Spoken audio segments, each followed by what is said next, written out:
Good morning. So this is my second video for the polymyositis. So since the last video, my blood work has come back with the ANAs, and it shows that I do have an autoimmune disease.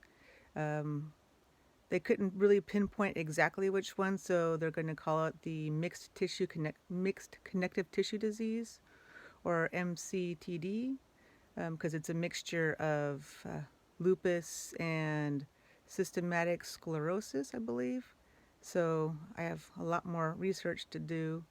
But so I've been on the prednisone now for a little over 3 weeks, and my weight loss has stopped. I'm stable, but that's kind of strange since prednisone usually makes you gain weight. So it'll be interesting to see if the weight loss starts up again, because you gain a certain amount of weight with the prednisone and you kind of level off. So we'll see how that goes. And then the muscle weakness is still pretty pronounced. Today it's pretty bad, really shaky, and kind of when I try to do my morning chores, I kind of stumble a little bit, but I'm still able to do what I need to do, and so that's a big plus for me. My hands are still really good, but the muscle weakness is weird because it varies from day to day. And like today is a pretty shaky day. It's almost more like a muscle tremor with weakness, and there's not a lot of information about that on the web when it comes to the myositis and the mixed connective tissue disease. So I'm curious as to what's causing that. It seems to be worse in the morning before I take my prednisone, so I don't think it's the prednisone itself that's causing it, but it may be messing with my adrenal glands. That's something that's possible. I'll have to explore.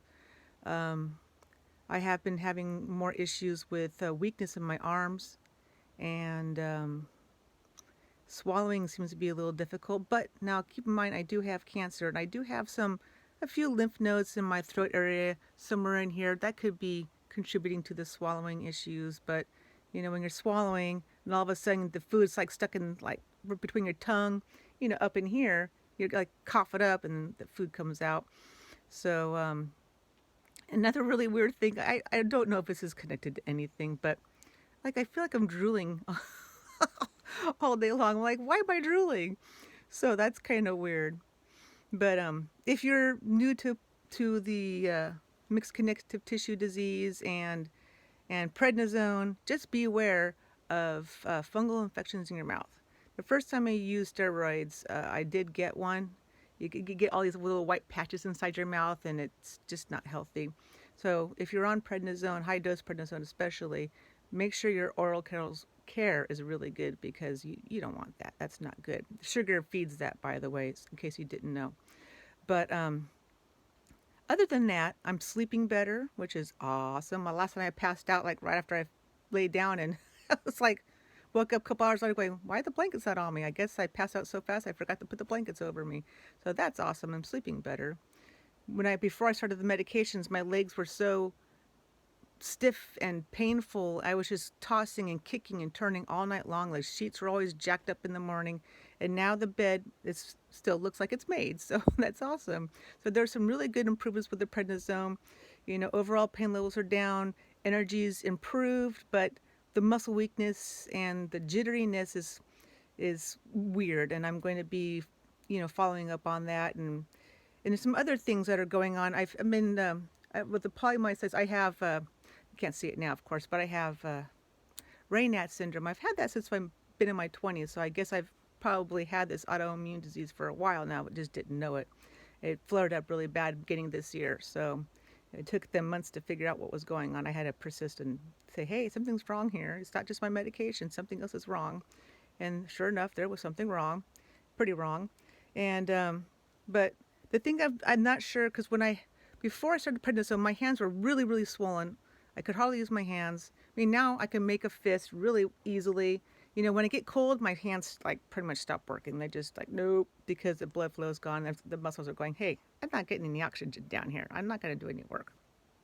So, but I do have the Raynaud's, and it's only been in the 50s, and they still turn white and then blue, and then just like, and then I'm not sure if because I've been getting a little redness around my fingernails, and that's kind of part of probably the sclerosis, I believe, or scleroderma, but it's painful, and it's kind of like almost like ingrown fingernails. It's just at the corners, where the nail meets the bed there, and it's the skin is really hard, and when you push on it, it feels like someone's sticking a needle in there, and there's no sign of infection. It's just red, hard, painful, and again, there's not a whole lot of information on the web about this, but I assume that it has to do with the Raynaud's, because when you don't have blood flow, you have a little bit of tissue necrosis.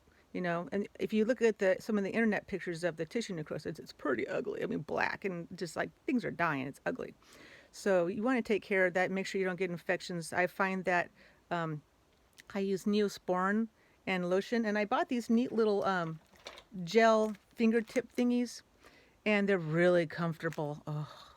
So you can put a little bit of lotion. So if you have this really dry skin around the fingernails, the fingernail beds, these little guys, you put a little bit of lotion on, put these on your fingertips, go to bed. Next morning, everything's so softer, not so painful. And so I found that these little fingertip covers are they're kind of like gel. They're really soft, they're easy to put on. So even if you have any kind of arthritis problems, they're awesome.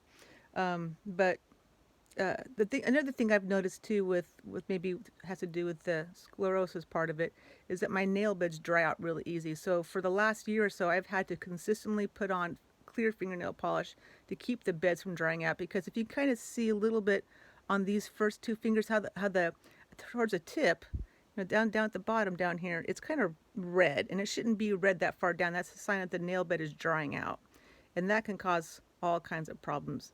So, and that part of that is from my medication, so I'm aware of that. I've been dealing with that for a while, but I think it's aggravated by the autoimmune as well, and the Raynaud's, which is most likely autoimmune. Not always, not for everybody. So if you have nail bed problems, I recommend a nice, sturdy fingernail, what we call that, I can't think of the word, this stuff here. Yeah, this is what I use, all right? So it's, what is it called? Diamond Strength Nail Hardener. There you go. It just kind of seals it up, it helps keep the bed from drying out, but you can't leave it on there every day of the week, all the time. You got to let it breathe a little once in a while. So take it off, wash your hands really good if you use the remover, because you don't want to leave that acetone. That dries it out even more. And then put some lotion on for like a day. Maybe even put the lotion on, and then maybe put these on to really help hydrate the nail bed. And then after the next day, go ahead and put the nail polish cover back on to help keep the moisture in. But again, if you start seeing it bubbling and stuff like, little discoloration, take it off, let it breathe, because that's a sign there's something could be starting to grow in there, and you don't want that either. So, other than that, I'm glad now I know what's going on, so I can better, monitor my health and be as healthy as I can possibly be with stage 4 cancer and an autoimmune disease.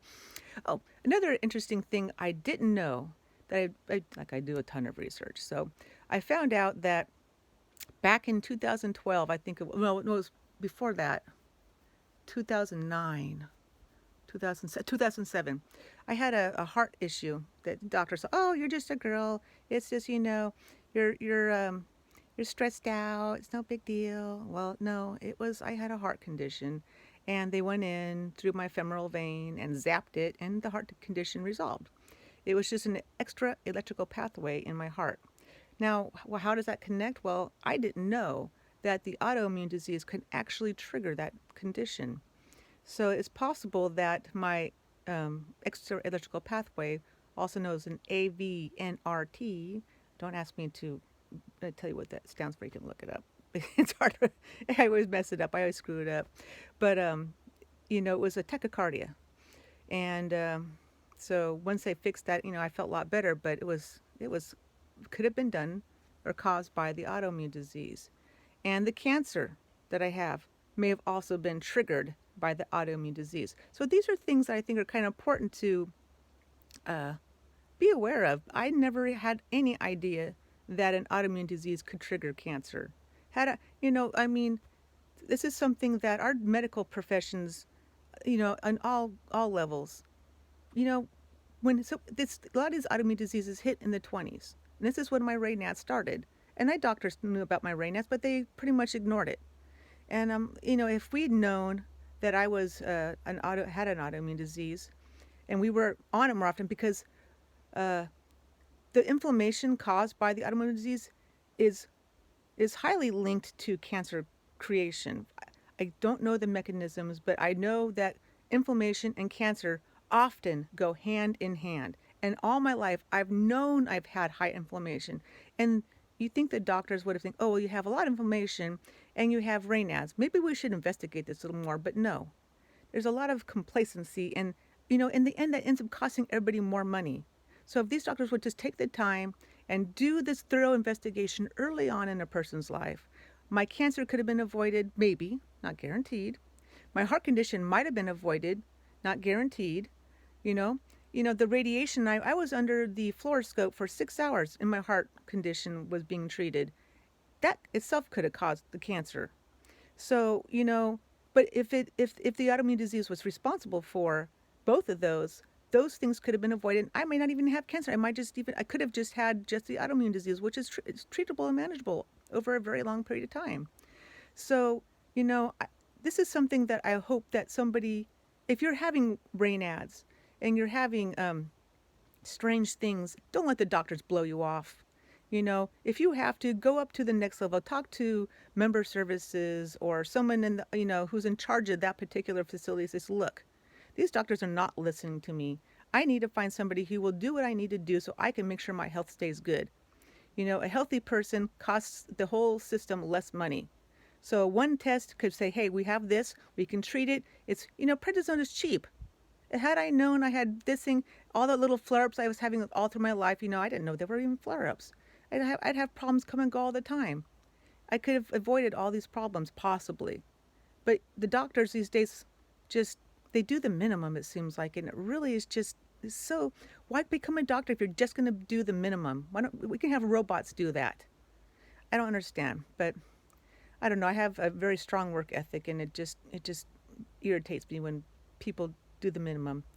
So anyway, this kind of ended up being a long video. I'm sorry, but I'll continue to share what I learned, and hopefully it'll help you. But please feel free to leave any comments. Follow me if you want to, see future videos. But thank you for watching, and I hope you feel well. Take care of yourself.